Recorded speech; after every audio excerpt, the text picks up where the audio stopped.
I came home after a 24-hour shift, but my key didn't fit.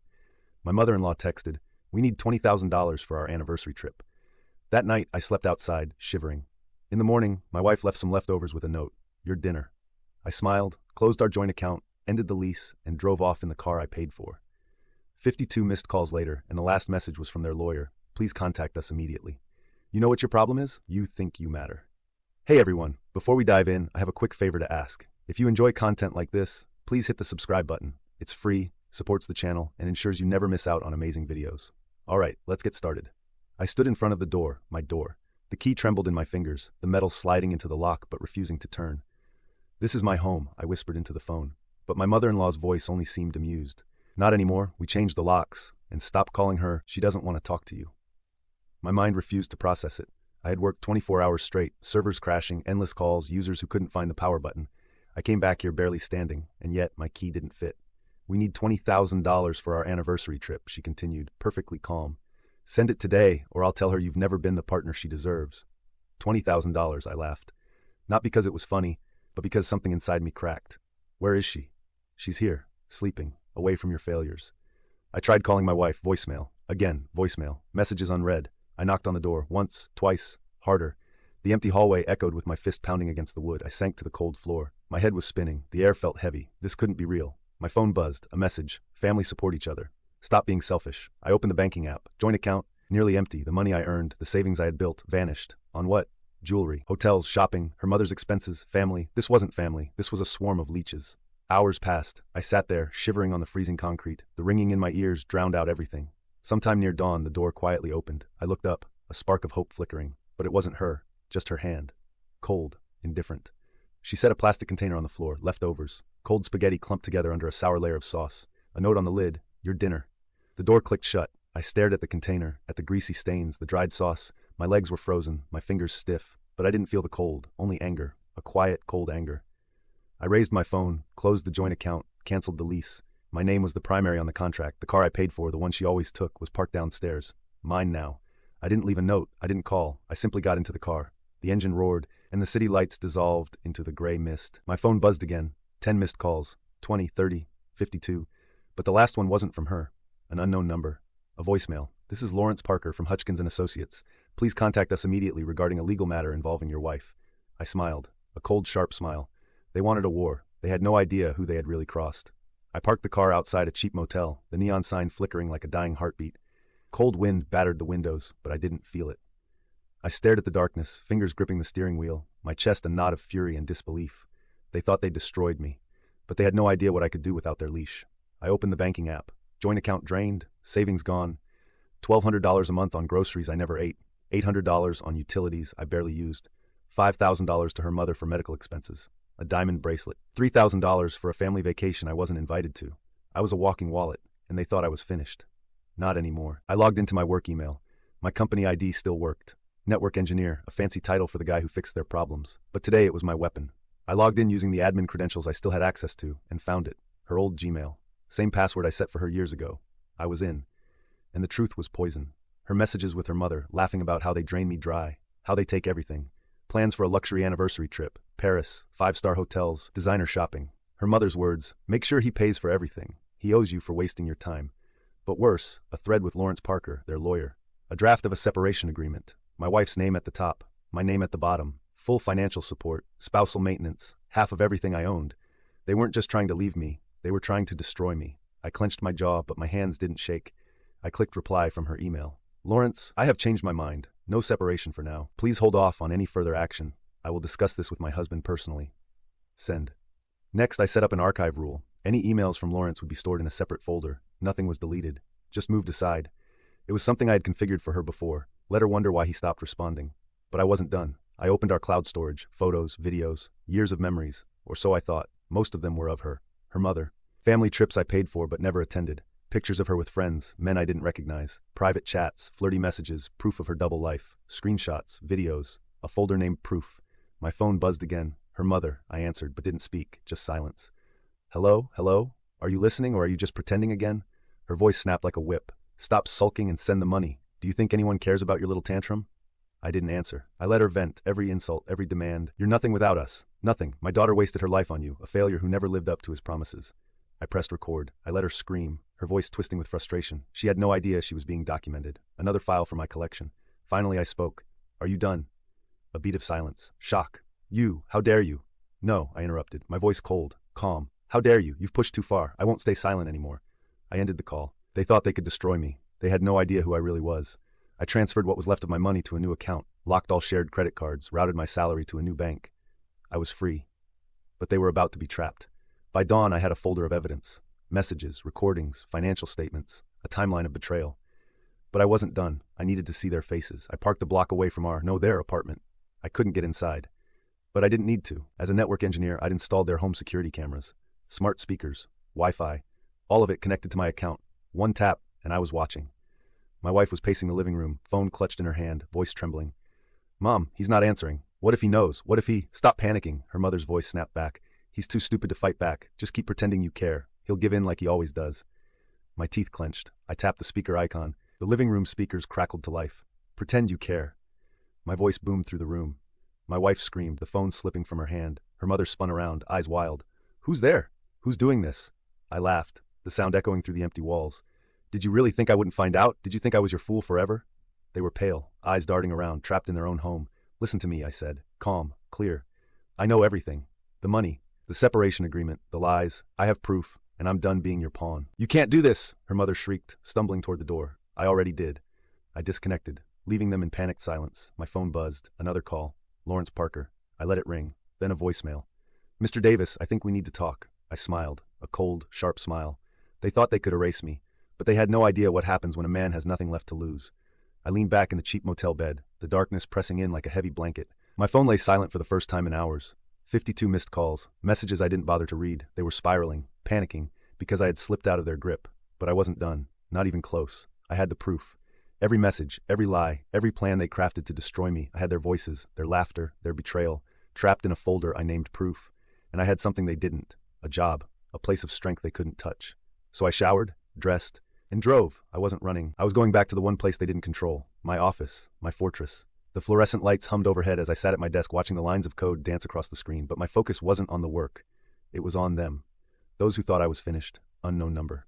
Lawrence Parker. Mr. Davis, we need to talk. Your actions have caused significant distress to my clients. Distress. That was only the beginning. I clicked open the folder. Proof. Messages between my wife and her mother. He's so clueless. He won't even see it coming. Voice recordings. He's a loser. We carried him for years and he never even noticed. Pictures. Her with other men. Her flirty messages. The draft of the divorce agreement crafted with Lawrence Parker. They wanted to rip my life apart. They thought I would beg, that I would crumble. But the hunter was now the prey. A new notification flashed on my screen. Security alert. I switched to the camera feed. They were in the lobby. My wife, her mother, and Lawrence Parker. My wife was gripping Parker's arm, crying. Her mother was shouting at the security guard, waving her hands like a mad woman. Parker tried to keep his composure, but I saw the tension in his face. Perfect. My phone rang again. Security. Mr. Davis, 3 individuals are demanding to see you. They're causing a scene. I smiled. Let them in. They burst into the glass-walled conference room like a storm. My wife's mascara was streaked, her eyes red. Her mother looked ready to claw someone's face off. Lawrence Parker stepped in last, trying to look calm, but clearly on edge. Finally decided to stop hiding? Her mother spat, hands clenched. You think you can just lock us out? Steal everything? Steal? I leaned back, crossing my arms. Interesting choice of words. Please, my wife stepped forward, her voice breaking. Let's just talk. We can fix this. We can fix. I laughed.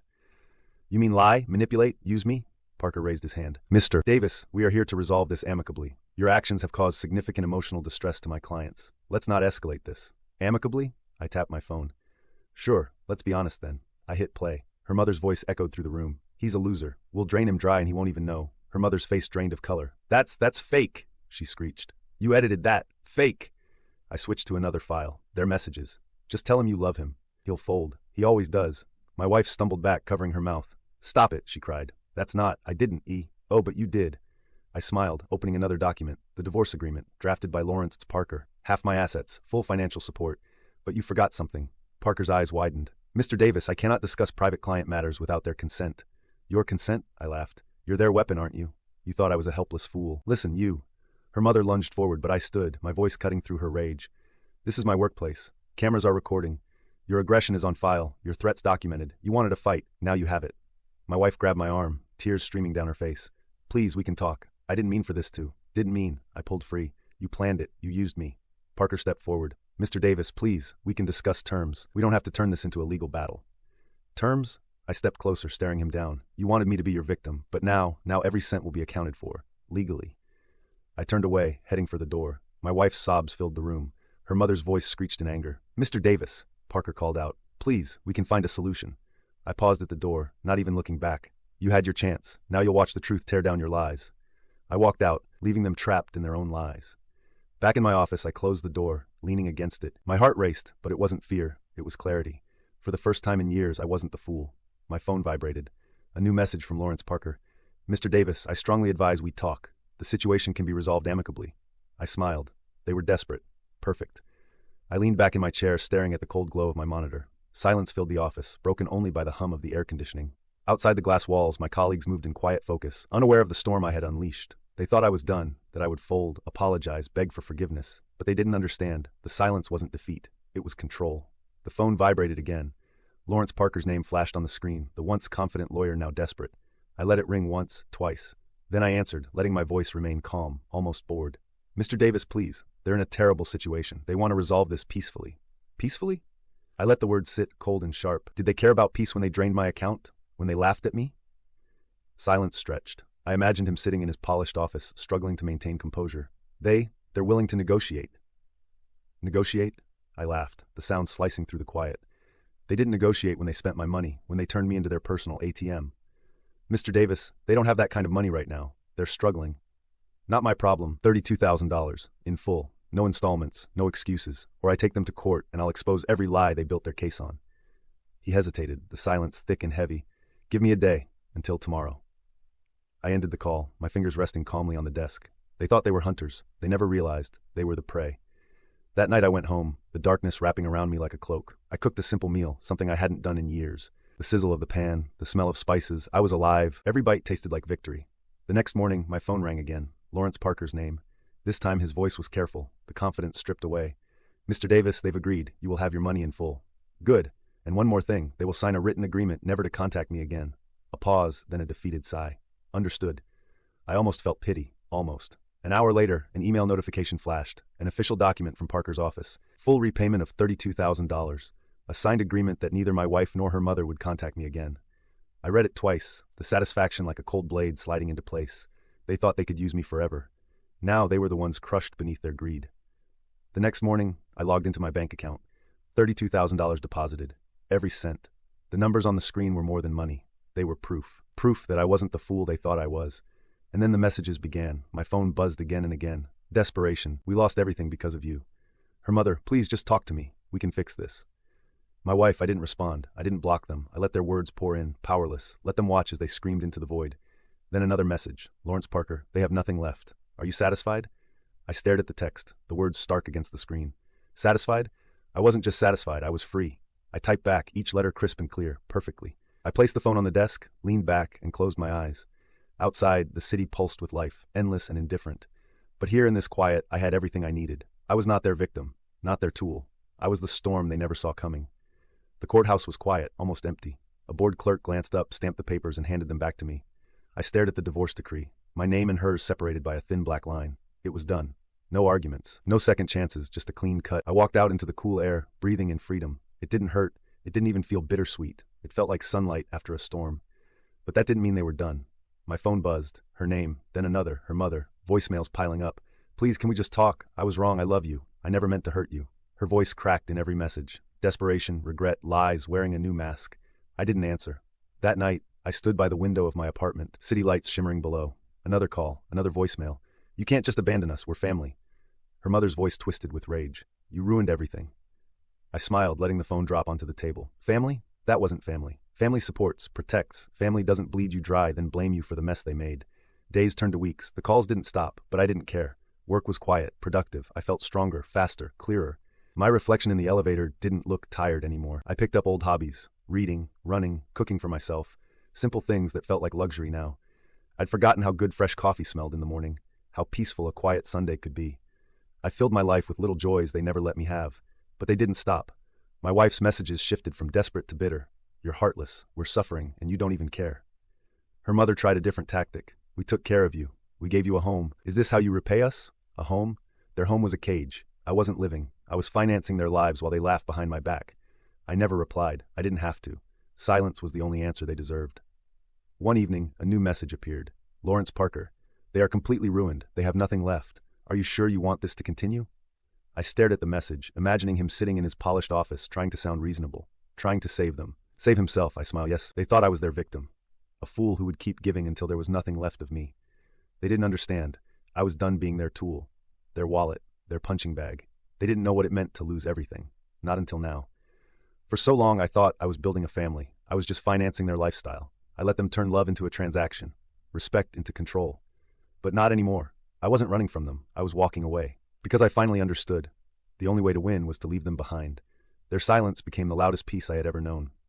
I woke up to quiet mornings, the sun spilling across my bed without the shadow of their demands. I spent weekends exploring the city, trying new foods, rediscovering the world I had forgotten. One day, I found myself laughing over a cup of coffee at a small cafe, a genuine, carefree laugh. A sound I hadn't heard from myself in years. Standing on my balcony, watching the city lights blink against the dark sky, I let myself breathe. I didn't lose a wife. I didn't lose a family. I lost people who pretended to care, and I gained a life that was finally mine.